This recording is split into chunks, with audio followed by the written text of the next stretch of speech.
Bueno, buenas tardes a todos. Bienvenidos a este curso que organiza el Instituto de Derecho Comercial con mi coordinación y, y con la dirección del maestro, del doctor Héctor Alegría. Hoy tenemos un tema más que interesante e indispensable para nuestra profesión, y la va a dar un especialista con un currículum y una actuación fuera de serie para abarcar estos temas, que es el doctor Juan Darío Beltani, que ustedes lo están viendo acá en la pantalla. El doctor es profesor en las maestrías en Propiedad Intelectual y en Ciencias de Datos, Universidad Austral, y en la maestría en Diseño para la Innovación de Emprendimientos Estratégicos Sostenibles de la Universidad Nacional de San Juan.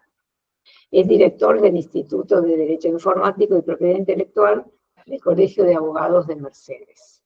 Es experto reconocido por la Organización Mundial de la Propiedad Intelectual, OMPI, con especial versación en software y videojuegos. Tuvo a su cargo la traducción del libro Mastering the Game.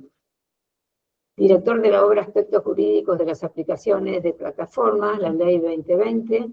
Autor de diversos artículos de doctrina en revistas y libros nacionales e internacionales, incluyendo el capítulo argentino del libro internacional Handbook of Social Media Laws, Bloomsbury, Inglaterra, 2014. Investigador en metaverso y avatares del Dialab. Codirector de proyectos de investigación Yusuka CONICET. Fue coordinador académico de la carrera de especialización en Derecho de Alta Tecnología en la UCA.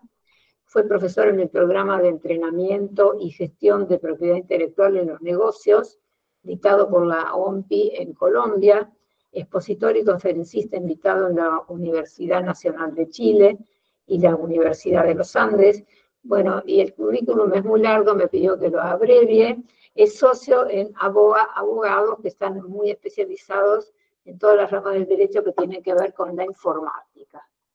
Así que, doctor, le dejamos acá a la audiencia. Estamos todos muy interesados porque este tema se nos viene encima. Bueno, muchas gracias, doctora, por la presentación y a todos por estar hoy compartiendo con nosotros esta clase, este encuentro. Hoy vamos a hablar de inteligencia artificial y contratos. Ese es un poco el título de la charla de hoy, ¿no? Y un poco para poder hablar de inteligencia artificial y contratos, vamos a tener que comprender y partir todos de la misma base respecto de lo que es inteligencia artificial. De modo tal que la primera parte de la jornada me voy a dedicar a intentar que todos nos nivelemos en cuanto a esta definición de inteligencia artificial. Primero entender qué es la inteligencia artificial en general y después entender cuál es la definición jurídica que vamos a ver que existe de inteligencia artificial, que es la que como abogados tal vez nos va a convocar. Una vez que comprendamos esto y comprendamos cómo funciona lo que hoy es lo más convocante de la inteligencia artificial, que es la inteligencia artificial generativa, yo les voy a comentar cuáles son los contratos que componen el ecosistema de la inteligencia artificial generativa, que quienes trabajamos actualmente, tenemos la suerte por ahí de trabajar actualmente en estos temas, ya estamos negociando o estamos de alguna manera discutiendo y demás, y que por supuesto son contratos totalmente innominados y que no, de los cuales ni siquiera hay todavía ni doctrina donde leer, digamos, ¿no? Entonces un poco sobre la parte final de la clase se los voy a presentar, no vamos a tener mucho tiempo de profundizarlos, pero van a ver que comprendiendo lo que es la inteligencia artificial generativa, es muy lógico que estos sean los contratos que componen su ecosistema. Entonces, sin más trámite, vamos a comenzar y yo siempre comienzo mi introducción a inteligencia artificial diciendo que la inteligencia artificial tiene un primer problema, que es un problema semántico, porque para poder entender qué es la inteligencia artificial, tenemos que poder entender qué es la inteligencia, porque en definitiva, la palabra artificial que estamos agregando está calificando a inteligencia. Y cuando queremos entender qué es inteligencia y recurrimos a el diccionario de la Real Academia Española, nos encontramos con que inteligencia es la capacidad de entender o comprender, es la capacidad de resolver problemas, es el conocimiento, comprensión, acto de entender. Ahora, el problema de la inteligencia, y todavía no estoy en inteligencia artificial, es que vean ustedes que nosotros detectamos la inteligencia en alguien o en algo por sus efectos. Es decir, nosotros no podemos medir en abstracto la inteligencia, más allá de que haya test que midan determinadas inteligencias, pero medir en abstracto la inteligencia no se puede. Tal vez algunos de ustedes me escuchan hablar a mí y hay algo de lo que digo que les parece algo que no habían pensado o que tenían otra óptica y dicen, uy, qué inteligente esta persona, porque está diciendo algo que me mueve a una óptica distinta a la que yo tenía. Entonces, el efecto es lo que les hace pensar, nos hace pensar que estamos ante algo inteligente. ¿Y por qué esto constituye una dificultad? Porque esta característica propia de la inteligencia hace que hoy sea necesario distinguir cuando estamos frente a un software sencillo que nos da una devolución que puede parecer inteligente y cuando estamos frente a un sistema de inteligencia artificial. Esta es la primera distinción que tenemos que hacer.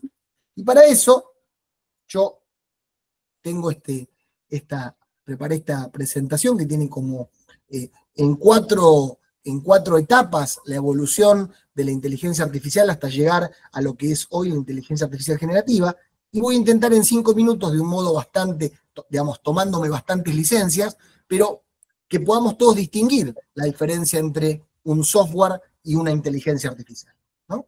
Entonces, lo primero que apareció, que es parecido a la inteligencia artificial, pero que no es inteligencia artificial, fueron los sistemas expertos.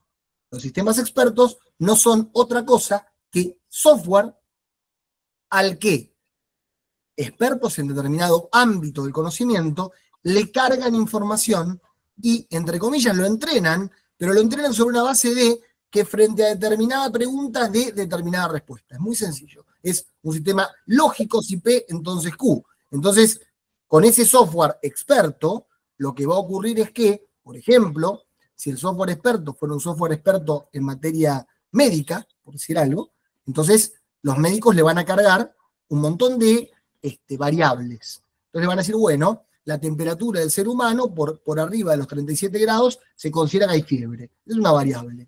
Entonces, si uno le pregunta a ese software experto, le dice, tengo 38 grados, ¿qué tengo? El software va a contestar, usted tiene fiebre. Ahora, ¿eso porque aplicó mecanismos de inteligencia artificial? No, eso es un software. Nada más que un software que tiene alguna variable que le permite contestarnos. Ahora, volviendo al tema de la definición, sin embargo, nos puede parecer inteligente. Podemos decir, wow, qué inteligente, me contestó que tengo fiebre. Sin embargo, no es inteligente. Hasta ahí estamos en el mero software. Estamos en 1960 en esta parte de la cuadrícula, ¿no? Ahora, ese software fue evolucionando en lo que empezó a verse como sistemas de aprendizaje automático o machine learning. Y acá ya nos empezamos a meter dentro de lo que hoy conocemos como inteligencia artificial. ¿Qué son los sistemas de aprendizaje automático? Los sistemas de aprendizaje automático también son software, pero que tiene esta particularidad, que con el tratamiento de grandes volúmenes de información empieza a identificar patrones. Empieza a advertir que cuando muchas veces ocurre algo, hay una consecuencia que se reitera. Esa identificación de patrones es lo que se denomina machine learning o aprendizaje automático. ¿Bien? Entonces, para que esto pueda ocurrir, se requiere una gran capacidad de procesamiento de información y una gran cantidad de información, porque los patrones, para poder detectarlos, no basta con 5, 10 o 15 casos. La muestra tiene que ser de millones de casos. Si en millones de casos detectamos un patrón que se repite en cientos de miles, ahí vamos a tener un patrón para detectar. En 10 casos no podemos detectar un patrón, en 1000 casos no, y en 100.000 casos probablemente tampoco. Entonces, Cuando se empiezan a desarrollar estos sistemas de software que permiten detectar estos patrones y generar árboles decisorios en base a los patrones, por ejemplo, pensemos en un sistema de software que utiliza una compañía de seguros para verificar o para sacar estadísticas sobre los siniestros. Entonces, el sistema de software que tiene cargado toda la siniestralidad de esa compañía de seguros, mediante técnicas de Machine Learning, lo que podría es empezar a advertir que probablemente los días en que las condiciones climáticas son adversas, hay más siniestros. Ese patrón lo puede empezar a ver, como también un patrón que indique que es más frecuente los siniestros en las ciudades más pobladas que en localidades con menos habitantes. O sea, son patrones que puede el sistema empezar a ver. Esto estamos ya en los 80, más o menos, para que nos vayamos ubicando. Estos sistemas son el embrión de la inteligencia artificial. Porque estos sistemas, a partir de los 90 y en el 2000 y en adelante, cuando empieza a aparecer el Internet de las cosas, cuando empieza a aparecer lo que hoy conocemos como nube, la tecnología que nos permite procesar información a gran escala, a todos, porque cualquiera de nosotros puede acceder a esto hoy, ¿eh? Entonces, esa conjunción de Internet de las cosas, conexión constante, porque vean que todo esto fue una evolución tecnológica en general. Pasamos de tener redes 2G a redes celulares 3G, hoy estamos en 5G, donde ya tenemos conectividad prácticamente permanente. Hoy nuestras cafeteras mandan información a la nube, nuestro lavarropas manda información a la nube. Entonces, claro, cuando todo esto se desarrolló, esos sistemas de aprendizaje automático tuvieron los elementos y la capacidad tecnológica para empezar a detectar mucho mejor esos patrones. ¿Y ahí qué aparece? Ahí aparece lo que se denomina Deep Learning, aprendizaje profundo, o redes neuronales. Van a leerlo de cualquiera de las dos maneras. ¿Esto qué es? No es otra cosa que el Machine Learning, que vimos antes, pero con la particularidad de que en este caso ese software se organiza técnicamente en unidades que se llaman neuronas artificiales, porque así se les ocurrió llamarlas, digamos. Se organiza en neuronas artificiales y se organiza por capas. Esto es un sistema de inteligencia artificial. Neuronas artificiales, redes neuronales artificiales, organizadas por capas. Cada una de estas capas tiene una función muy sencilla que tiene que ver con detectar un patrón. Entonces, vamos a entender algo muy complejo de una forma muy sencilla. ¿Cómo funciona un sistema de inteligencia artificial que permite reconocer rostros humanos? ¿Cómo funciona? Bueno, la primera capa neuronal lo único que hace es ver si en una imagen que nosotros le carguemos detecta un ser vivo. Solo va a ver eso, es decir, si lo que está viendo es un termo como el que tengo acá o un ser vivo. Todavía no sabe si es un animal o podría ser hasta una planta, ¿sí? O si es, pero la primera capa dice, acá hay un ser vivo, cumple con esa detección, es muy sencilla, y se lo pasa a la segunda capa. La segunda capa, que ya sabe que es un ser vivo, va a intentar identificar si ese ser vivo es un ser humano. Entonces, porque si no es un ser humano, ya no vamos a seguir con la identificación facial porque no tiene sentido. Entonces, la segunda capa dice, es un ser humano. Y así va bajando de capa en capa, después va a ver, si es un ser humano, va a ver la etnia de ese ser humano, y vamos a llegar a una capa, que está por debajo de la octava o novena capa neuronal, en donde ya la red nos permite saber si esa fotografía me corresponde a mi cara o a la cara de la doctora Nidia Sigman. Eso ocurre en la octava o novena capa neuronal. Mucha atención con lo que les voy a decir ahora. ¿Cuál es el gran tema de todo esto, de toda la inteligencia artificial actual? Que hasta más o menos la sexta capa neuronal podemos entender y reconstruir por qué el sistema adoptó la decisión que adoptó, o podemos trazar y seguir su razonamiento, podríamos decir. No es razonamiento la palabra, pero podríamos reconstruir por qué hizo lo que hizo. por debajo de la sexta o séptima capa neuronal, el algoritmo se vuelve oscuro para nosotros. Es decir, ya no podemos saber por qué tomó la decisión que tomó. ¿Y por qué esto es tan relevante jurídicamente y para nuestras vidas? Porque todas las decisiones que toma, todas las palabras que digo, tómenlas entre comillas, porque no son decisiones, pero no importa.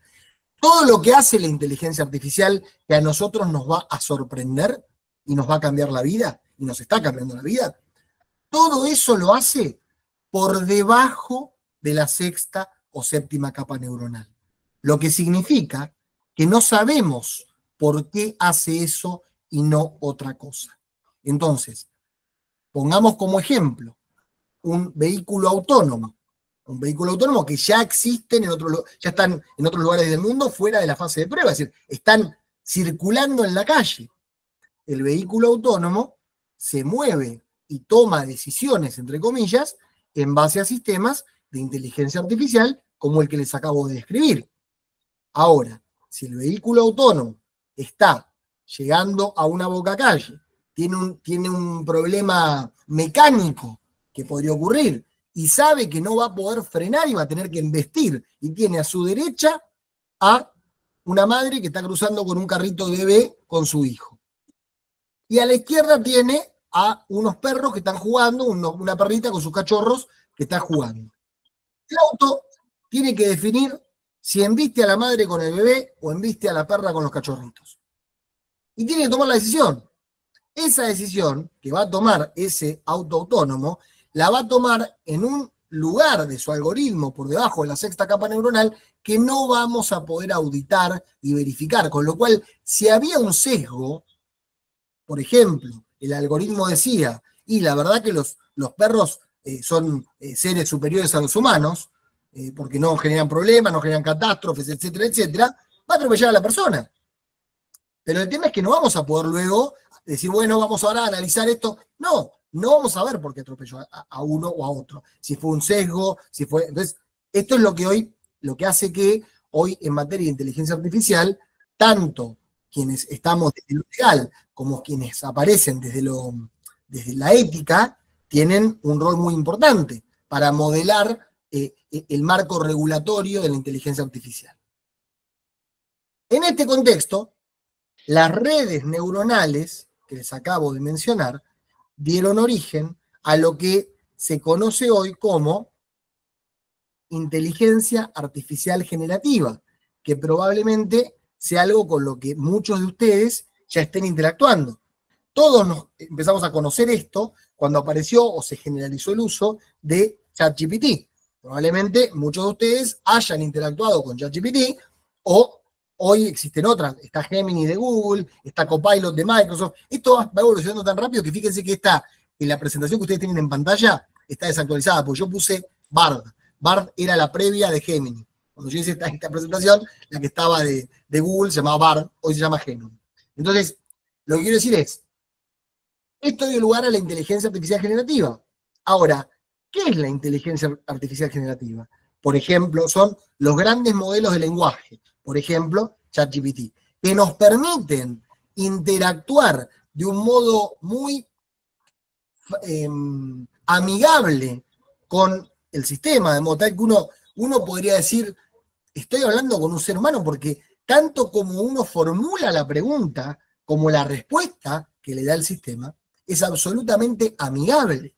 Entonces, se borran un poquito las distancias entre la típica relación ser humano-máquina.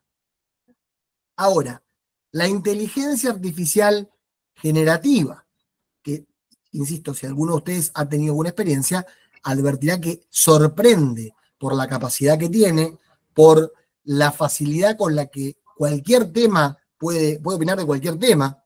Y esto antes era escrito y ahora también es con sonido y con video. Se pueden generar, uno le puede decir, bueno, por favor, hablame como si fueras una persona que canta en la calle en Calamuchita, y va a escuchar que le van a hablar con esa tonada, digamos. O como alguien que vive en el norte argentino o en el sur no hay tonada, pero si la hubiera, digamos, ¿no? Entonces, y se va a encontrar con que el sistema de inteligencia artificial le va a reproducir la tonada como uno la pida, ¿no? O sea, es realmente muy impactante. Sin embargo, no tenemos que perder de vista que estamos frente a un sistema que no deja de ser un software que trata información, que aplica sistemas de machine learning para detectar patrones en esa información. Pasa que todo esto que yo estoy contando, lo estoy contando como para una persona no técnica, que somos nosotros, pero cada una de estas cosas tiene un montón de ramificaciones, ¿verdad? Pero, es decir, piensen esto. Cuando la inteligencia artificial me genera una respuesta a una pregunta jurídica, yo le he preguntado, por ejemplo, ¿cuál es la diferencia entre una cláusula ex tunc o entre el efecto ex tunc y el efecto ex nunc en los contratos? Y me contestó perfecto. Entonces uno dice, wow, qué bien razona, no razona. ¿Saben lo que hace? Toma toda la información de su base de datos, esa información que tiene, que es increíble la cantidad de información que es, la tiene toda tokenizada, es decir, toda como si fuera una especie de con puntuación. Entonces, lo único que hace es aplica un método matemático probabilístico para elegir qué palabra va después de qué otra palabra. Es todo lo que hace, ni más ni menos. Por lo tanto, si la base con la que se alimentó es una base que contiene errores, la respuesta va a contener errores. Si la base con la que se alimentó es una base que contiene sesgos, la respuesta va a contener sesgos. Porque no es que el sistema es bueno o es malo, o piensa bien o piensa mal. Simplemente se está basando en una base, en información que tenía. Entonces, no sería posible que el sistema cree algo que esté absolutamente fuera del ámbito de su set de datos. Eso no lo puede hacer, que es una capacidad que los humanos tenemos. Todavía la inteligencia artificial, cuando genera o cuando crea, siempre lo hace en base a lo que tiene en su set de datos. Entonces, por ejemplo, si nunca nadie en la historia de la humanidad, nunca nadie en la historia de la humanidad hubiera postulado, ni implícita ni explícitamente, la posibilidad de que exista otro planeta fuera de nuestro sistema solar, por decir algo, a la inteligencia artificial no se le va a ocurrir. Porque no lo puede crear de la nada. Ahora, con que una persona en el mundo lo haya escrito alguna vez, si eso entró en la base de datos de la inteligencia artificial, ya lo toma como una hipótesis que podría salir en algún resultado. ¿Bien? Y les quiero dejar una última idea sobre la inteligencia artificial generativa, para que se entienda cuál es su alcance. Que esto es algo que nos explica, yo habitualmente en mis clases en la maestría, en propiedad intelectual, suelo invitar a ingenieros, y en algunos casos ingenieros en inteligencia artificial, para que ellos nos den su visión más técnica y nos expliquen cosas que probablemente a nosotros nos cuesta más entender, ¿no? Y en una de esas clases uno de estos ingenieros dijo algo que me marcó mucho porque, hizo un comentario que claramente me pareció muy inteligente y me dejó pensando, ¿no? Que es que las empresas de inteligencia artificial están estudiando el cerebro humano porque, fíjense ustedes que los sistemas de inteligencia artificial requieren de mucha información y de mucho contexto para lograr comprender e identificar estos patrones que yo les decía. Entonces, no sé si ustedes recuerdan que hace unos años, previo a la pandemia, había salido una aplicación que estábamos todos muy contentos, que nos envejecía, que sacaba fotos y veíamos nuestros rostros, pero envejecidos, digamos. Ya ni me acuerdo cómo se llamaba. FaceApp, lo que se llamaba. Bueno, ahí lo que estábamos haciendo era entrenando sistemas de inteligencia artificial de reconocimiento facial. Porque lo que los sistemas de inteligencia artificial necesitan son millones de datos, millones de imágenes. Y lo que explicaba este ingeniero es, fíjense ustedes, y esto es así, si ustedes lo piensan, un niño, piensen en sus hijos o nietos o las personas que tengan cerca niños, un niño ve un gato una vez en su vida, el primer gato que ve, a los 3, 4 años, y ya se da cuenta que ese animal es un gato, y cuando ve a otro parecido, aunque sea de otra, digamos, con otro pelaje, se va a dar cuenta que es un gato. A lo sumo tiene que ver 2, 3 gatos en su vida para identificar por siempre qué es un gato o qué es un perro. En cambio, un sistema de inteligencia artificial, para distinguir que está ante un gato, necesita ver 200 millones de imágenes de gato. Entonces, vean ustedes la diferencia. El cerebro humano requiere mucho menos contexto y mucha menos repetición para poder identificar que la inteligencia artificial. Ahora, dicho esto, la inteligencia artificial tiene tal capacidad de identificar patrones que llega a niveles que asustan. Por ejemplo, yo leí hace relativamente poco tiempo un paper donde explicaban cómo utilizando sistemas de inteligencia artificial se podía leer el pensamiento. Por supuesto con un dispositivo especial. Porque ¿qué ocurre? El sistema de inteligencia artificial que fue alimentado con millones de imágenes, tomografías, etcétera, de gente, empieza a darse cuenta cuando uno piensa en una imagen, ¿cuál es la imagen? Entonces la prueba era, a una persona se le mostraba una imagen determinada y mientras la estaba viendo, el sistema de inteligencia artificial, que no la veía la imagen, reproducía en una pantalla lo que la persona estaba viendo. Y lo que reproducía era bastante parecido, no era exactamente igual, pero bastante parecido a lo que la persona estaba viendo. De modo tal que esto da lugar a, por ejemplo, al nacimiento de los derechos, no recuerdo exactamente el nombre que le daban, neuronales, no era neuronales la palabra, pero digamos, al derecho a cubrirnos de que no nos lean lo que estamos pensando. Piensen en las implicancias jurídicas de todo esto. Estamos, simplemente, es una introducción. Pero bueno, todo eso no está muy lejos con la inteligencia artificial generativa, porque la capacidad tecnológica de procesar grandes volúmenes de información hoy es cercana al infinito. Eso es lo que potenció esta tecnología. Bien. Entonces, ahora que ya sabemos cómo evolucionó y qué es inteligencia artificial y qué no lo es, les voy a mostrar solamente algunos ejemplos de inteligencia artificial aplicada, ¿no? Acá vemos uno. Son imágenes de una página que se llama This Person Does Not Exist, que como su propio nombre indica, son imágenes creadas con inteligencia artificial de personas que no existen. Entonces, vean cómo va cambiando nuestra concepción hasta de la humanidad, porque, por ejemplo, ese que tenemos en el medio, ¿no? Ese hombre, entre comillas, que tenemos en el medio. Esa persona, que no es persona porque no existe, eso es una mezcla de millones de fotos. Millones de fotos que, teóricamente, por cómo trabajan los modelos de inteligencia artificial, según les acabo de explicar, por capas, como esta mezcla ocurre por debajo de la sexta o séptima capa neuronal, no podemos saber qué fotos están ahí. No debería ser técnicamente posible. Tal vez ahí, en ese hombre que está ahí, haya una foto mía. Jamás lo voy a poder saber.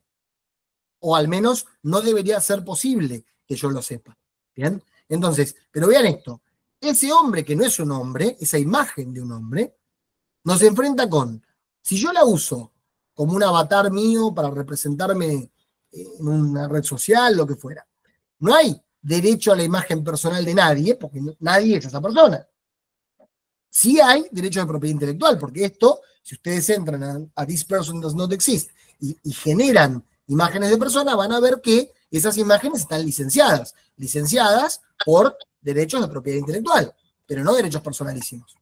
Estamos en un ámbito de la propiedad intelectual y no de los derechos personales, porque no hay derechos personales. Esto está pasando en Argentina hace unos días, tal vez ustedes hayan leído, no sé en qué quedó, pero hubo todo un problema en un colegio de alguna provincia, tampoco yo miré la noticia muy por encima, porque algún compañerito, algún chico del colegio, entre comillas, desnudaba a las compañeras. ¿Cómo las desnudaba? ¿Las desnudaba? No las desnudaba. Lo que hacía era tomar una foto de la compañera, después le aplicaba una aplicación de inteligencia artificial que generaba el cuerpo desnudo, en base al cuerpo vestido, digamos, ¿no? Entonces, bueno, esto nos enfrenta a un montón. Esto pasó en España Y fue todo un problema en España. Hubieron allanamientos, porque hay todo un tema acá con la distribución de imágenes de menores, etcétera, que es todo un problema porque en algunos casos, aunque la imagen sea falsa, igual el delito se comete igual. Todos temas que exceden el marco de esta charla, pero lo que quiero decir es, nos enfrentan a situaciones totalmente nuevas para nosotros, porque no estamos acostumbrados a esto.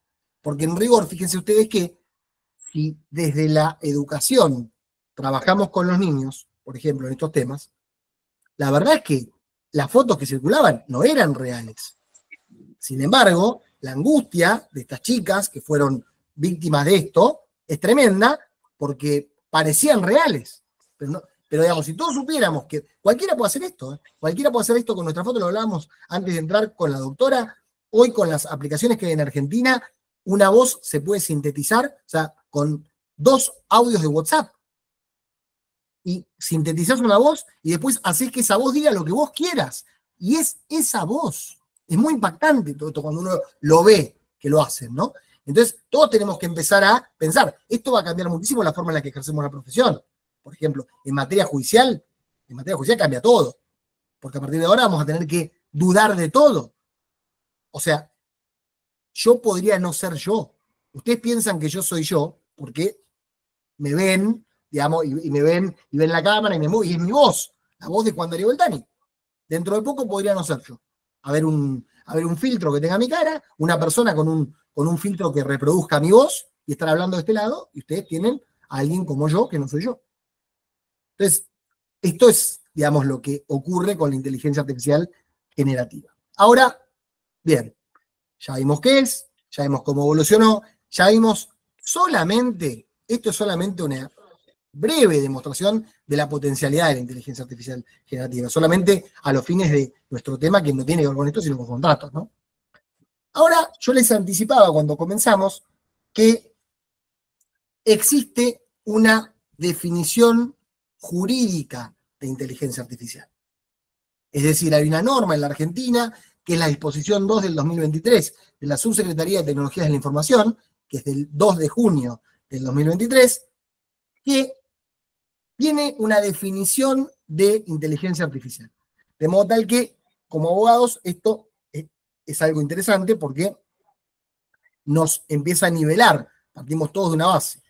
¿Y qué dice la disposición 2 del 2023 de la Subsecretaría de Tecnologías de la Información? Dice que inteligencia artificial es un sistema basado en máquinas que es capaz de influir en el entorno, produciendo un resultado para un conjunto determinado de objetivos, que utiliza datos e insumos basados en máquinas y o humanos para percibir entornos reales o virtuales, abstraer estas percepciones en modelos a través del análisis de manera automatizada, usar la inferencia del modelo para formular opciones para los resultados. Después dice, los sistemas de IA están diseñados para operar con diferentes niveles de autonomía. Que esta definición, que después les voy a contar por qué no me gustó cuando la vi, y por qué ahora la acabo de entender, hace 2 semanas la entendí. Esta definición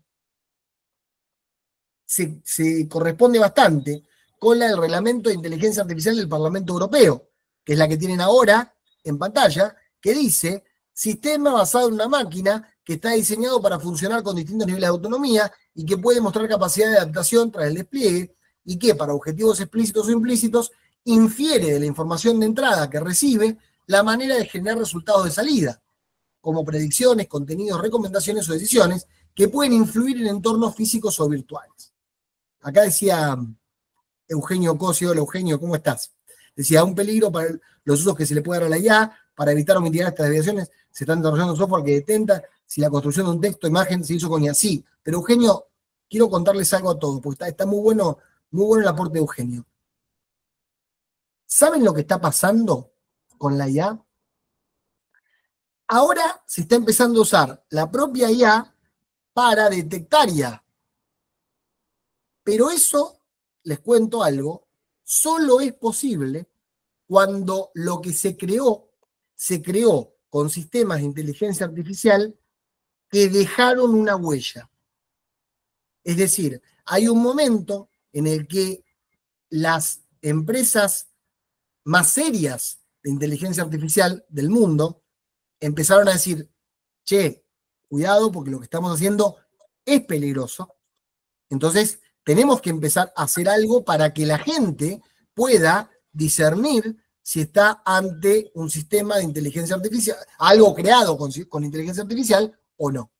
Entonces las propias empresas empezaron a decir, bueno, ¿qué voy a hacer yo como empresa? Yo voy a dejar en lo que hago una marquita que después otro sistema de inteligencia artificial va a poder verificar si eso fue creado o no con inteligencia artificial. Por ejemplo, en el caso de la síntesis de voz humana, las compañías que permiten sintetizar voz humana y que adhieren a esto de marcar el contenido generado con IA, lo que hacen es, cuando uno sintetizó la voz y generó que esa voz diga algo, lo que va a escuchar la persona es la voz diciendo ese algo, nada más. Va a ser imperceptible para el oído humano, pero ahí en ese archivo de audio va a haber un ruidito, digámoslo de alguna manera, no perceptible para nosotros, pero que otra IA va a poder determinar que eso fue creado con IA. Pero esto solo ocurre cuando la empresa que creó el sistema que permitió sintetizar la voz lo incorporó. Si no, no. Y la mayor parte de los contenidos creados con IA fueron creados previo a que las empresas empezaran a hacer esto, y hay muchas empresas que no adhieren a esto, porque no es una obligación legal en ningún lugar del mundo todavía hacer lo que les acabo de decir. Por lo tanto, en algún momento habían salido como software a la venta, aplicaciones que decían, con esto usted detecta si se creó con IA el libro que usted compró. No, eso no funcionó. Eso no funcionó. Lo que se está intentando hacer que funcione es esto que les digo de las marcas. Pero bueno, volviendo a las definiciones. Cuando yo vi la definición argentina, que les compartía, dije, no me gusta nada, porque habla de máquinas. Y la del Consejo Europeo, previa a esta del 2024, que les estoy compartiendo, esta es de este año, hasta el 12 de julio de 2024, la definición de Europa no hablaba de máquinas, hablaba de software, lo cual para mí era más adecuado. Porque hasta ese momento, primero porque la inteligencia artificial se basa en software, claramente es software. Pero además porque hasta el momento, todo lo que teníamos de contacto con inteligencia artificial estaba en el mundo digital. Es decir, ChatGPT, etcétera, con lo que estamos interactuando. Entonces yo decía, ¿por qué vamos a usar el término máquinas que sugiere hardware? Pues si bien la máquina tiene un componente de software, si yo quiero referirme a el aspecto duro de mi computadora, le digo la máquina. Digamos, es lo que uno piensa. Entonces yo estaba muy crítico a esta definición. Hasta que hace 2 semanas o 3, Elon Musk presentó los robots. Porque esto que les estoy comentando, de lo que estamos hablando hoy, que nos parece a todos muy revolucionario, ya es viejo. Quiero decirles que no estamos viendo el cutting edge de la IA. No, estamos viendo la parte vieja de la IA. Porque la segunda ola de la IA, nosotros todavía no logramos adaptarnos y entender bien la primera, que es de la que estamos hablando, y ya viene la segunda. La segunda ola de la IA es la robotización. La robotización es lo que va a permitir que yo hoy, si ustedes tienen ChatGPT, a mí una de las cosas que más me gusta hacer con inteligencia artificial es pedirle que me ayude con la cocina. Me encanta. Entonces, bueno, tengo tales ingredientes, ¿qué puedo hacer? Entonces, con poquitas cosas te dice, bueno, te sugiero que hagas esto, esto y esto con lo que tenés. Espectacular. Bien. Eso que hoy le pedimos que nos dé la receta para hacer algo con lo que tenemos, dentro de no mucho tiempo va a estar el robot que lo va a hacer. Pero esto es alucinante porque no es que está a 50 años de distancia. Yo estuve reunido el viernes pasado con una persona que ya estuvo en Estados Unidos en una reunión en la que se presentó el prototipo y estuvo 1 hora y media hablando e interactuando con el robot. Robot que, según me dijo, ya está a la venta en Estados Unidos por $15.000. Por el momento, con una especie de invitación, ¿no? No es masivo todavía. Pero piensen que esto, en cuanto se masifique, en cuanto haya líneas de producción suficientes, ya está. Y entonces, por eso, la definición del reglamento europeo, que es la misma que toma la Argentina, dice basado en máquinas. Porque en realidad la siguiente ola tiene que ver con eso. Ya la instrucción, ya no solamente nos van a dar devoluciones en un celular o en una computadora que nos sirven, por ejemplo, para ejercer la profesión, para lo que fuera. Ya nos van a ayudar en la vida diaria. La verdad es que esto es muy impresionante. Pero bueno, volvamos a nuestra realidad argentina. Ya tenemos una definición jurídica y claramente todos saben que no tenemos una ley que regule la inteligencia artificial en Argentina. Hay varios proyectos de ley, creo que hay como 70 proyectos dando vuelta en el Congreso que regulan aspectos de la inteligencia artificial, pero ninguno está siendo debatido actualmente, ni hasta donde yo sé tiene ninguna chance de convertirse en ley. Entonces, ¿qué hacemos con esto? Que ya está entre nosotros, que ya lo están usando los abogados para ejercer la profesión, algunos jueces para dictar sentencias, con bemoles que no viene al caso discutir hoy en este ámbito, y sobre lo cual tenemos que empezar que es el tema que nos convoca, tenemos que empezar a ver qué contratos hacemos o cómo regulamos esto contractualmente, donde, los contratos adquieren una relevancia tremenda en materia de inteligencia artificial. ¿Por qué? Hago un breve paréntesis sobre la clase y les quiero decir algo que pasó hace unos años, cuando ChatGPT se generalizó el uso de ChatGPT. La primera gran discusión era de quién es lo que genera ChatGPT. La respuesta que nos da, quién tiene los derechos de propiedad intelectual sobre esa respuesta. En los foros más específicos de propiedad intelectual, todo el mundo discutía de acuerdo con la ley de derecho de autor, de acuerdo con el copyright en Estados Unidos, bueno, en fin, discusiones tremendas en los ámbitos académicos más encumbrados. En un momento, yo participé de esas discusiones y en un momento pensé, ¿y qué dirá la licencia de ChatGPT al respecto? Porque ChatGPT es un software, que como todo software tiene una licencia. Licencia que por supuesto nunca nadie lee, pero está ahí, y es el instrumento contractual que nos vincula con ese software. Y entonces fui a la licencia, y la licencia lo resolvía el tema. Bien, mal, después diremos. Pero digamos, todo usuario de ChatGPT, si quiere saber a quién le corresponde y qué derechos tiene sobre el resultado, lo único que tiene que hacer es primero ir a leer la licencia. Entonces, en esta materia, la importancia de los contratos es superlativa porque no tenemos norma. O las normas son muy genéricas. Ahora vamos a ver. Yo entiendo que hay un marco regulatorio, pero todo genérico y nada previsto expresamente para la inteligencia artificial. Entonces, ¿dónde nos vamos a apoyar? En el contrato.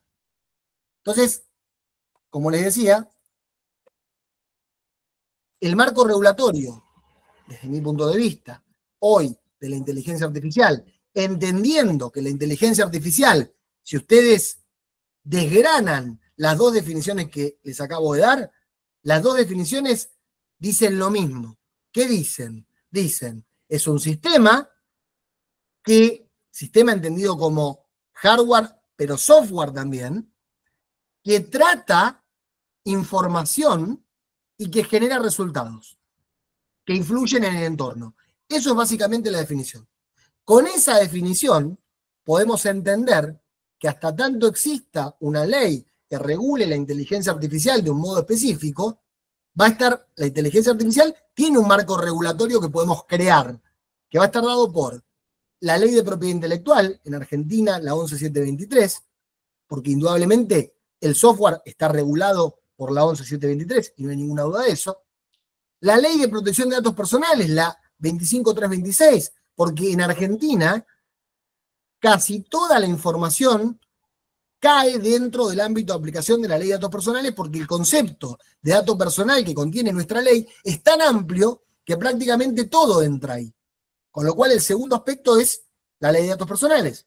Y por supuesto el tercer aspecto es la normativa que regula los contratos, el Código Civil y Comercial de la Nación. Entonces, de la conjunción de estos tres marcos podemos armar, porque si hoy tenemos que resolver algo, sea como abogados porque nos vienen con una consulta, sea si estamos del otro lado del mostrador y tenemos que resolver. No vamos por decir, "Ay, bueno, pero no hay ley y no sé", no, porque la realidad ya está entre nosotros. Entonces, desde mi punto de vista, este es el marco regulatorio actual en ausencia de un marco específico. Y ahora, antes de ir a los contratos, que desde mi punto de vista constituyen como el ecosistema de la inteligencia artificial, quiero repasar con ustedes, sobre todo porque tal vez alguno no tenga mucha experiencia utilizando sistemas de inteligencia artificial, cómo funciona un sistema de inteligencia artificial, cuáles son sus elementos y cuáles fueron los principales desafíos que generaron en el derecho hasta el momento. Asumamos que lo que está en el centro de la pantalla es el sistema en sí mismo, ¿no? El sistema de inteligencia artificial, vamos a suponer, eso es ChatGPT. Entonces, ChatGPT, para darnos un resultado que se llama output, el resultado que nos da, se va a basar en un set de información, en un set de datos que le vamos a llamar dataset, porque es así como internacionalmente se lo conoce, y se va a basar en lo que el usuario le pida, que el usuario se lo va a pedir mediante una instrucción a la que le vamos a llamar prompt. O sea, el usuario genera un prompt, que es una instrucción, al sistema, el sistema busca en su dataset la información necesaria y genera un resultado o output. Eso es básicamente la forma en la que funciona un sistema de inteligencia artificial. Ese dataset puede ser de textos, puede ser de videos, puede ser de audio, porque le podemos pedir, o sea, nosotros estamos hablando de ChatGPT, pero hay muchos otros sistemas que generan videos, audios, imágenes, no importa qué, de todo. Es más, vean ustedes, lo último que leí ayer, pero no tuve oportunidad de mirar si lo tenía yo habilitado, porque aparentemente lo están habilitando gradualmente en el mundo. Si ustedes son usuarios de Spotify, Spotify está habilitando la posibilidad de promptear para pedirle que nos genere listas de reproducción a nuestro gusto. Entonces, con inteligencia artificial, se lo puedo decir a Spotify: por favor, generame una lista de reproducción que tenga música del estilo de las músicas de películas de acción y que además tengan poca letra o poca, en fin, como lo que yo quiera. Y Spotify va ante esa orden, tomando su dataset, que es todo su repertorio musical, me va a generar una playlist a mi gusto. Entonces, teniendo en cuenta esto que les acabo de decir, ¿cuáles fueron los problemas? El primer problema que se dio es el que ya les comenté cuando discutíamos qué pasaba con lo que generaba la inteligencia artificial. Lo primero que se discutió fue, ¿esto que genera qué es? ¿Es una obra? ¿Es una obra intelectual? No voy a profundizar en esto porque esto es materia de otra charla, pero todos ustedes sabrán que en Argentina las obras intelectuales están reguladas por la ley 11.723 y la doctrina en materia de derecho de autor exige que para poder ser autor de una obra intelectual tiene que tratarse de una persona humana. Es decir, lo dije cruzado, se requiere intelecto humano para que haya obra intelectual. Entonces, bajo este paradigma, bueno, nos podemos discutir. Lo que genera la IA, ¿es una obra intelectual si no hay intelecto humano? Y si es una obra, ¿quién es el autor? Porque claramente ChatGPT no puede ser autor. Bueno, en fin, esa fue una primera gran discusión que hubo. Después de esa vino una segunda, que tiene que ver con el dataset, que esta se está dando hoy todavía, que es las obras y los contenidos que están incluidos en el set de datos, en base a los cuales la inteligencia artificial genera la información que nosotros le pidamos. ¿Esos contenidos fueron incluidos lícitamente en ese set de datos? Porque si fueron incluidos ilícitamente, yo me estoy beneficiando como usuario de algo que me genera la inteligencia artificial en base a contenidos que fueron incluidos ilícitamente, significa que no los pagó. Entonces, se violan derechos de terceros. De esto que les cuento, hay 2 o 3 demandas muy importantes en Estados Unidos actualmente contra las plataformas de inteligencia artificial por entender que justamente hicieron esto, que generaron sus datasets tomando contenido sin pagar por ese contenido, digamos. Pero bueno, son todas discusiones. Y por último, la que todavía no se dio, yo creo que viene en breve, es qué pasa con el prompt. Porque el prompt, que es lo que el usuario genera, esa instrucción que el usuario da, también en sí mismo tiene un valor. Y es en sí mismo, o podríamos decir que es en sí mismo una obra protegible. Y esto no es un tema menor. Porque vamos a ver que uno de los contratos, que yo les voy a contar ahora, que ya existen y que ya estamos negociando, son los de servicio de prompteo. O sea, hoy, y todavía esto no ha llegado a nuestra profesión, yo creo, por varios motivos, pero uno de ellos es que nuestra profesión está regulada de modo tal que el ejercicio de nuestra profesión requiere un título habilitante y de una matrícula. Justamente estamos en un colegio de abogados, digamos, ¿no? Entonces, pero si no fuera así, los que no tienen esta situación ya están siendo reemplazados por gente que promptea. Les cuento otra infidencia de estos temas. Yo fui contratado por una compañía de inteligencia artificial para entrenar al sistema. Contrataron expertos de distintos lugares del mundo y dentro de las tareas que teníamos que hacer era generar preguntas tan difíciles, tenían que ser preguntas con un nivel de maestría o doctorado, de modo tal que el sistema de inteligencia artificial en 3 oportunidades no pudiera contestarlas bien. Y las preguntas tenían que ser tan objetivas en cuanto a su respuesta, que otro experto validara la respuesta. O sea, no tenía que ser, depende de mi opinión, pues si era subjetiva la respuesta, entonces no servía, ¿no? Bueno, me pidieron que hiciera 20 preguntas. Yo de las 20, que pasaran este test que les cuento, ¿no? Yo logré hacer 4 más. Y fui uno de los top performers de Latinoamérica. O sea, de los que mejores, no mejores, de los que más preguntas hizo, que lograron pasar este estándar. ¿Qué quiero decir con esto? Los sistemas de inteligencia artificial cada vez están más cerca de poder. Hoy leí que un sistema de diagnóstico daba mucho más porcentaje de precisión en el diagnóstico que los mejores médicos del mundo. Entonces, ¿qué ocurre? En ese contexto, lo que las empresas están empezando a hacer, las que prestan servicios, es ya no te ofrecen, por ejemplo, al programador. Te ofrecen programadores, pero que promptean, ya no generan código. Entonces, yo antes pagaba por 10 programadores y hoy pago por 3 que promptean, que le piden a la inteligencia artificial que genere el código por ellos. Para lo cual hay que saber promptear. Pero lo que estamos discutiendo es, en esos prompts, en esas instrucciones, va a haber información de la empresa que pidió el servicio. Entonces, ¿cómo protegemos esa información? Esto está pasando hoy, ¿eh?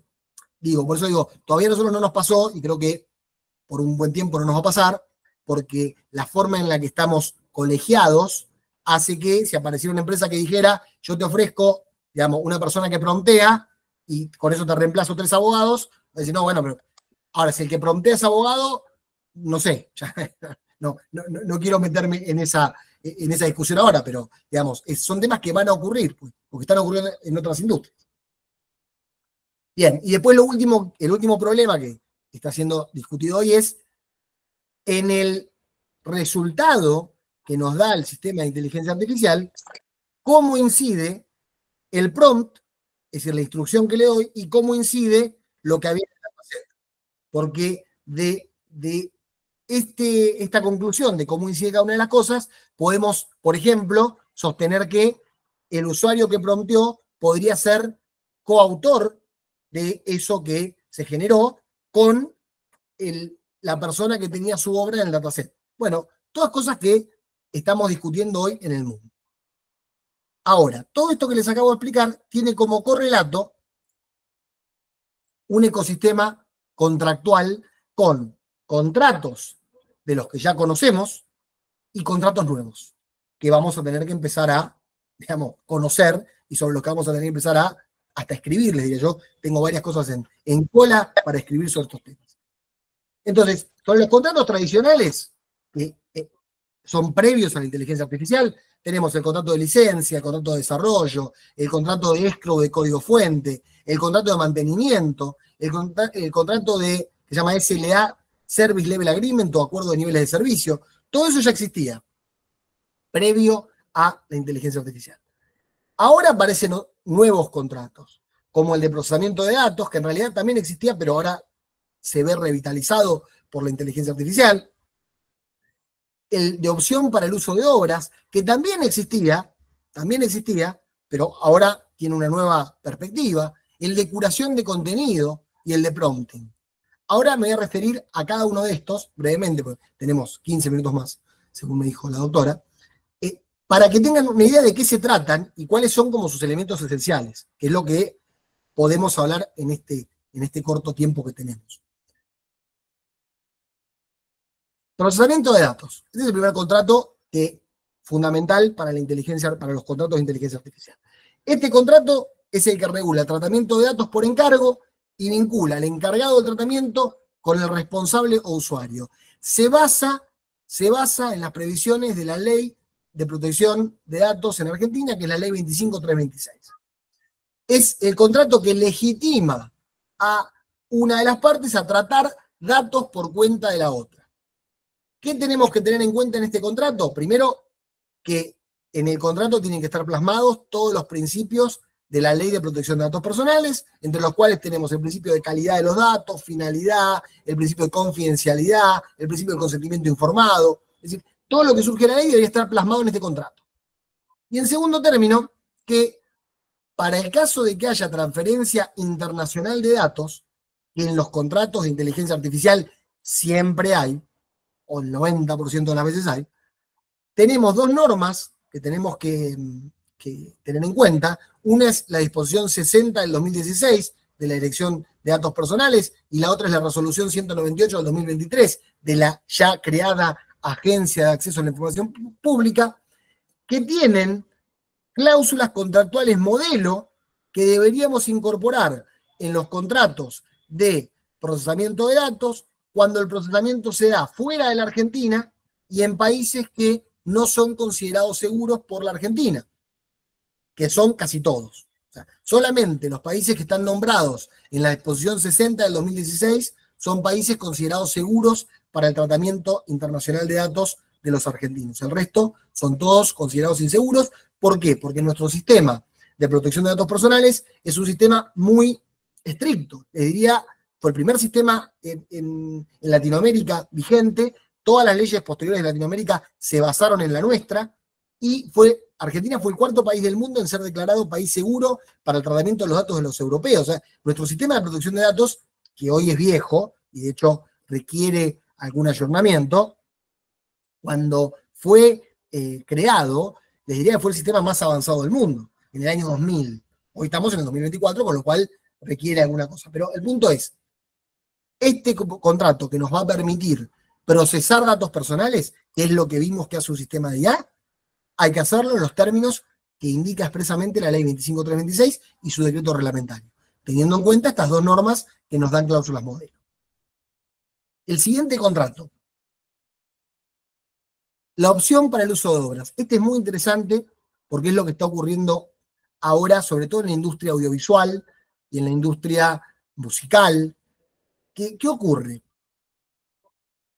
Tal vez ustedes no, o muchos de ustedes no estén vinculados o relacionados con la industria audiovisual, pero históricamente, para producir, por ejemplo, una película o una serie, lo que hacían las productoras era pedirle a los autores del libro, por ejemplo, o a quienes tengan los derechos sobre esos libros, les pedían una opción para vender esa historia a un gran estudio, no sé, Warner, para hacer la película.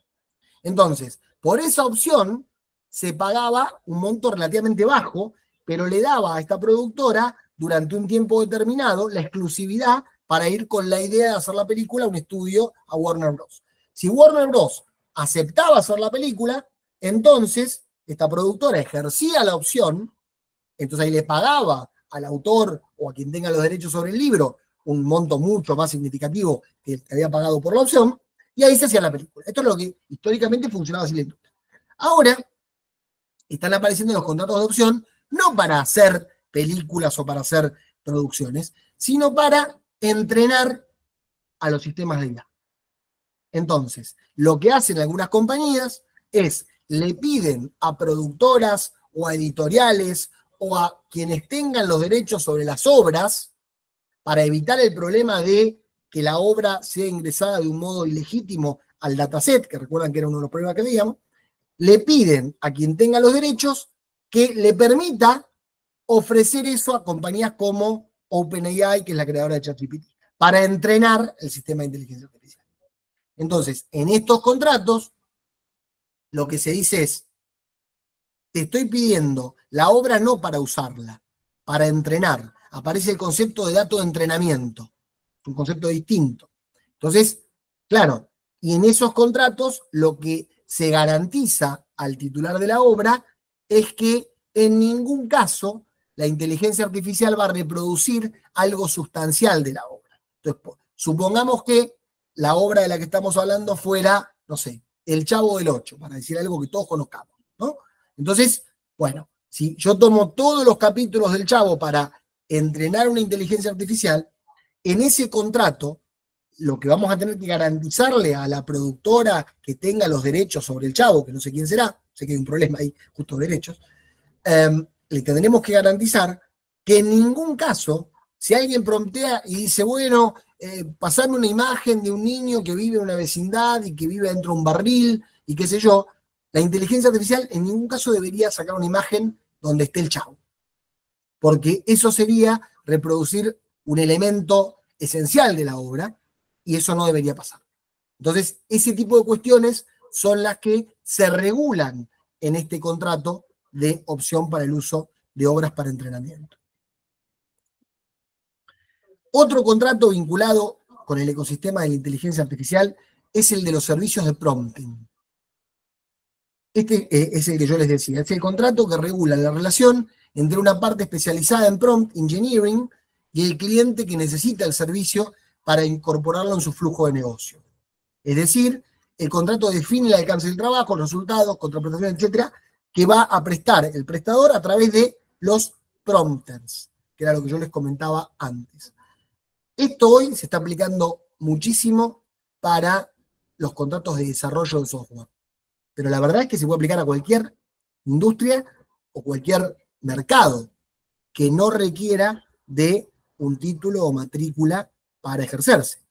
Entonces, por eso les decía que el nuestro está dentro de todo, dentro de los protegidos, pero todo lo que no requiere una matrícula o un título habilitante se podría hacer, se podría mejorar mediante el pronto. Entonces, en este contrato, bueno, hay que ver, hay que discutir los términos en que se prestará, qué pasa con la información, dónde queda, qué puede reutilizar el prestador de servicio de lo que va aprendiendo al promptear, bueno, una serie de cuestiones vinculadas específicamente con el prompting. Y por último, me voy a referir al contrato de curación de contenido. Este es muy interesante. Esto podemos decir que es el contrato que regula los términos bajo los cuales una de las partes cura o verifica el contenido de una base de datos. Esta curación a la que me refiero puede ser de distintas formas, combinadas o independientes entre sí. Por ejemplo, nosotros como abogados podemos ofrecer el servicio de curación jurídica. Es decir, yo puedo ofrecerle a un cliente validar que el dataset que está usando a los fines de prestar un servicio determinado es legítimo porque tiene los derechos de propiedad intelectual y los que correspondan para utilizarlo para ese fin. Eso lo puedo hacer, es una especie de curación legal. Pero además de la legal, tenemos curaciones o auditorías técnicas, donde también habrá que ver si esos datos fueron incorporados adecuadamente, si no están repetidos, son de buena calidad, hay auditorías que son de calidad. Es decir, en definitiva, lo que se busca con estos servicios es que quien está usando un sistema de inteligencia artificial para, por ejemplo, supongamos que podría ser un estudio jurídico que contrate este servicio de un tercero, que es verificar que el dataset que yo armé y en base al cual yo voy a requerirle a mi inteligencia artificial que me ayude a generar cláusulas contractuales o que me busque jurisprudencia de un tema o lo que fuera, esté curado, sea lícito y yo no tenga ningún problema. Estos son los servicios de curación de contenido. Bueno, y hasta acá teníamos algunos más para ver, pero quiero cerrar para ver si alguno tiene alguna duda, alguna reflexión o alguna consulta que quiera hacer, porque nos quedan, de acuerdo con mi reloj, 4 minutos para que se nos termine la sesión. Y bueno, Darío, muy interesante la charla. Yo me quedé pensando que con los riesgos que tiene todo esto, habría que hacer campañas de prevención, ¿no? Como se hacen en temas de salud o de hackeo de cuentas, Sí. etcétera, ¿no? A nivel de la sociedad, digo. Pero bueno, pero me parece que todo esto que explicaste incide muchísimo en el régimen de la responsabilidad de las partes. Creo que va a haber que cambiar muchísimo y hacer un régimen especial al que ya existe. No es solo la regulación de los contratos, sino el régimen de responsabilidad o las muchísimas situaciones que se pueden presentar. Esto cambia todo y es transversal, ¿eh? Yo, por ejemplo, lo último en materia de inteligencia artificial son los agentes. Los agentes de inteligencia artificial son, para describirlo de un modo sencillo, como personas a las que uno le genera una personalidad y el agente después solo va haciendo cosas. Por ejemplo, yo podría crear un agente para que en redes sociales promueva determinadas prácticas. Y después el agente solo empieza a generar contenido en base a ideas que yo le di, pero ideas generales, no le doy ideas puntuales. Entonces, cuando todo esto lo expliqué en un seminario en Neuquén para jueces federales y fiscales, y miembros de la Policía Federal y otras agencias de investigación, me preguntó una persona de investigación, me dijo, ¿y no podemos usar eso como agente encubierto cuando estamos investigando determinados delitos en determinadas redes? Y podría ser, claramente podría ser, claramente podría ser. Es decir, esto corta, es tan grande el cambio y es tan sorprendente que nos corta transversalmente. Claro, doctora, tenemos que ver temas de responsabilidad civil, temas de derecho a los contratos, temas penales, hay un montón, de todo tipo. Por eso es que, pero la base, que es lo que yo quería un poco mencionarles hoy, la base es entender qué es la inteligencia artificial. Esa es la base. Porque, y terminar con ciertos mitos. Uno de los últimos papers que leí sobre inteligencia artificial se cuestionaba si la inteligencia artificial razonaba o no razonaba. Y la conclusión, por supuesto, era que no razona. Entonces, hoy hay toda una tendencia, una discusión sobre si está bien el antropomorfismo, si está bien que le demos tanta humanidad, porque no es humano. Entonces, eso confunde también, ¿eh? Pero bueno, es muy amplio todo esto. Yo quería darles como una introducción nada más. Bueno, después está el tema de los puestos de trabajo nuevos y los que van a caducar, ¿no? Ni que hablar eso. Bueno, también quería preguntarte, ¿nos vas a dar un material para que yo le pueda distribuir a los asistentes de algo tan interesante que hablaste? Les puedo hacer llegar, el único problema, si se quiere, es que el material más relevante está en inglés. Hay poco escrito en español. Yo, de hecho, participé en un libro que hicimos en la Universidad Austral, que está en prensa, todavía no está publicado, con todos estos contenidos. Pero y es más, acaba de salir, hoy me llegó una publicación de que el doctor Granero escribió un libro que pero hoy me llegó por el IAL de inteligencia artificial. Pero es muy poco lo que está publicado y es muy poco el contenido práctico de lo que está publicado, que es un poco lo que yo quería transmitirles. En español les diría casi nada. Sí hay en inglés, mucho, yo tengo un montón de papers en inglés que les puedo hacer llegar. En español es muy poquito, pero algo tengo en cualquier caso, con lo cual sí, les puedo hacer llegar. Y algunos fallos de jurisprudencia interesantes a nivel internacional, ¿no? Acá no conozco, pero internacionalmente sí. Hay fallos, casi todo está hoy enfocado, o estuvo enfocado en temas de propiedad intelectual. En temas de propiedad intelectual hubieron varios fallos relevantes afuera, que los puedo hacer llegar sin ningún problema. Pero todavía, por ejemplo, con relación a la responsabilidad civil, no hay mucho relevante, por ejemplo. Lo que hubo responsabilidad de abogados que usaron inteligencia artificial. Claro, de abogados y hay un caso de jueces también. Uno en Brasil cometió, y en Argentina tenemos por lo menos 2 jurisdicciones que ya regularon, una es Río Negro y la otra creo que es San Juan, que ya regularon el uso de la inteligencia artificial en sus jurisdicciones por acordadas. O sea que también hay normas que están regulándolo, pero fallos todavía no.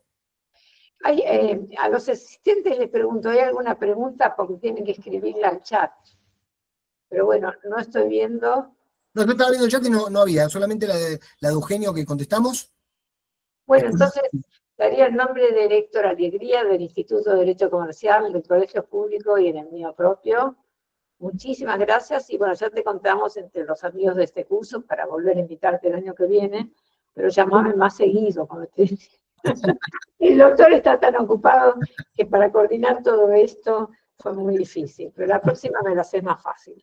Totalmente, doctora. Bueno, le agradecemos mucho al doctor y bueno, nos vemos, esperamos el material. Buenísimo. Bueno, y nos vemos el próximo jueves, como siempre, con todos ustedes. Va a hablar el doctor Mossi de los contratos en la ley de quiebras y concursos, y después yo voy a hablar el aspecto del enfoque de género en los contratos comerciales, en la justicia comercial y en especial en de robos de caja de seguridad. Bueno, muy amable a todos, gracias por estar y nuevamente muchísimas gracias, Darío. Bueno, a ustedes, hasta luego. Chau, chau.